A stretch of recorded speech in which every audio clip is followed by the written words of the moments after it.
What do we need to know? Questions, comments, concerns? Parts. Where can we get them? Parts. For now, you can call us. Okay.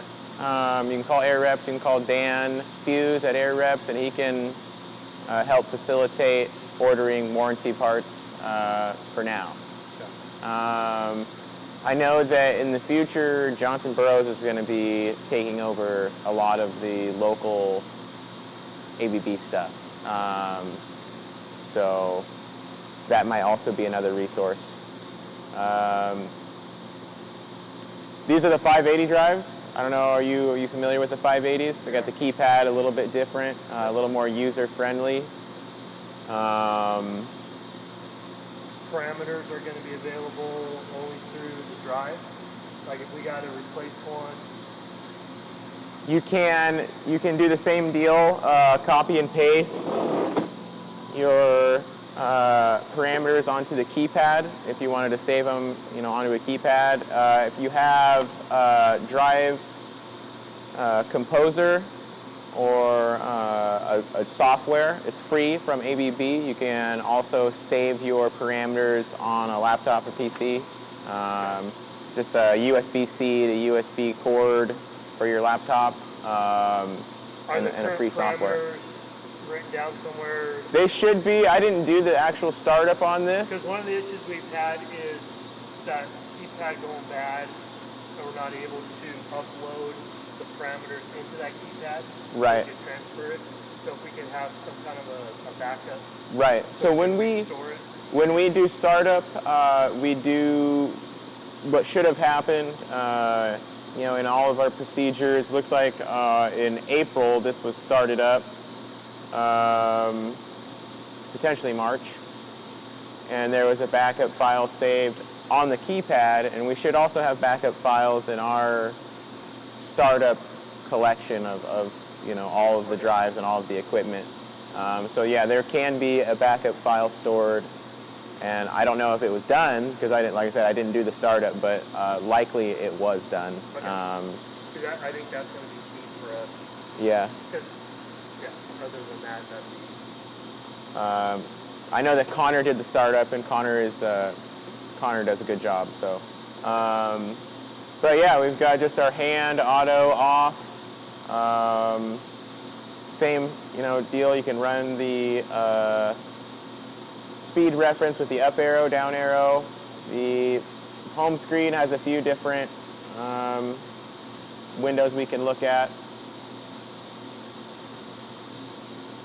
And you can set this up however you'd like, really, whatever you want to look at. But let's see. These owner trainings are always kind of a hit or miss kind of thing with me, because sometimes people don't have a lot of questions, so I don't know what to talk about all the time. And it's just speeds up the pump. I mean, fault codes. So what's cool? Clearing it. Yeah. Interpreting the fault. What's cool about the 580 too is it'll tell you how to fix it or kind of so if say we have, I'll just do a quick little demonstration. Let's see. Actually, it is going to be here. If I go and put in we're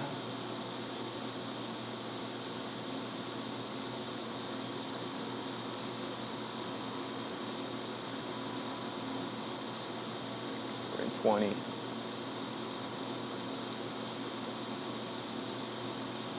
So right now we don't have any start interlocks used. I'm just going to say that we have one. And it's going to come up, we're going to flash. That interlock's not made. The drive's not going to start until that interlock's made. How to fix that feature is newer to the 580s, and it tells you parameter 2041 is check that parameter. So there's, for certain fault codes, you can have a lot more diagnostic tools just with the keypad, which is kind of cool. We'll turn that off though. Just an example of how one fault can be easily identified through the keypad. And how is this communicating with our program, our HVAC system? Again, I didn't conduct the startup, so looks like we're communicating over BACnet MSTP. It's probably tied into the building management system somewhere. I don't know if it's just for monitoring purposes or if they're hardwiring a speed reference and start-stop command, which is more likely. And we'll be able to find that out with the control training.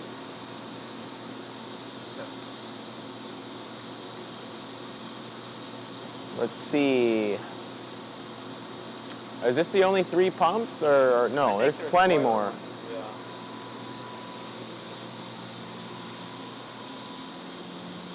We got a couple over here.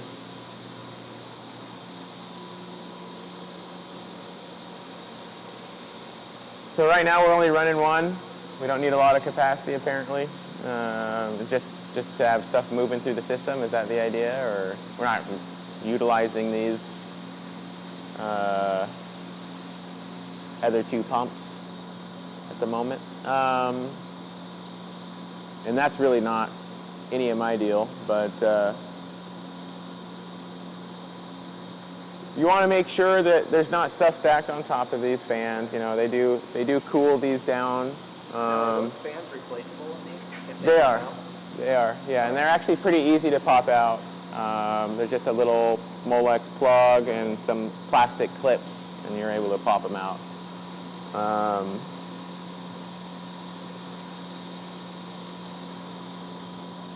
Serviceability, I mean, like I said, I would just keep these clear of debris. Looks like we're in a construction site here, it looks like. But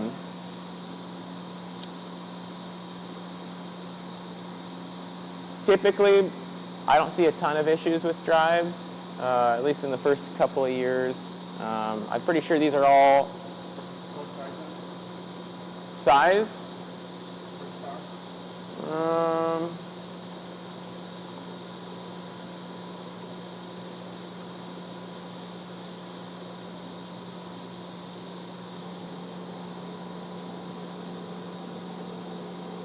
This is yeah, 14 amp. They're sizing them in amps.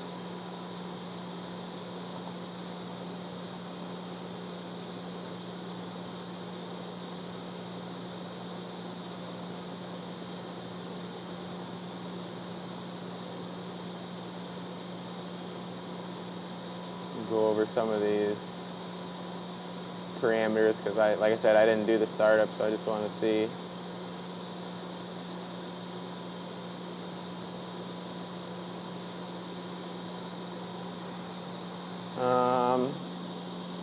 Let's see, what else?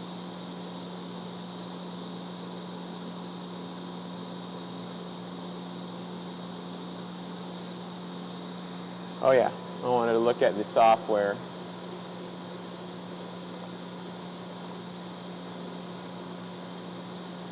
So version 10.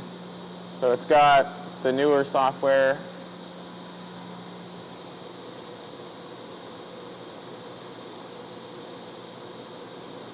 Yeah, likely Connor did an update on all of them.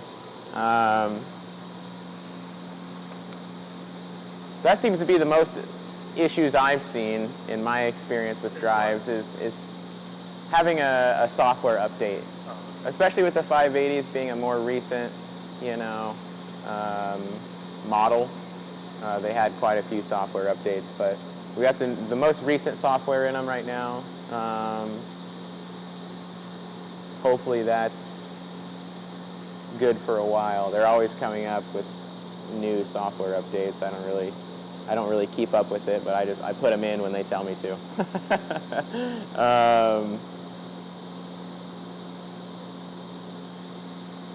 Yeah, I mean, I don't know. We could. What's a way to make these owners' trainings more productive for everybody. They're What are the gotchas on these? what's that? What are the gotchas, like the main thing we got to be careful of? Gotchas. Jeez. I know the ABBs are pretty... They're pretty stout, you know. It's like one of those things, you wire it in, and as long as your connections are snug and it's sized accordingly, you got your motor data correct, it's going to run. After construction, we get them turned over, are you going to clean out the fans with all the construction dust? Am I? Or somebody? I mean, it might be advised to, I mean, they look pretty yucky. They look pretty dirty. It might be good to give them a dusting for sure. You know, keeping stuff clean is always beneficial, especially when you're dealing with electrical components. And this is pretty thick. You know, that's a small fan motor, so any weight on that blade is going to add stress to it. It'd be a good idea to clean it. I don't know that we have any kind of maintenance agreement or any kind of thing like that after startup's been conducted. I don't think that. I think it's, you know, we release our responsibility of it.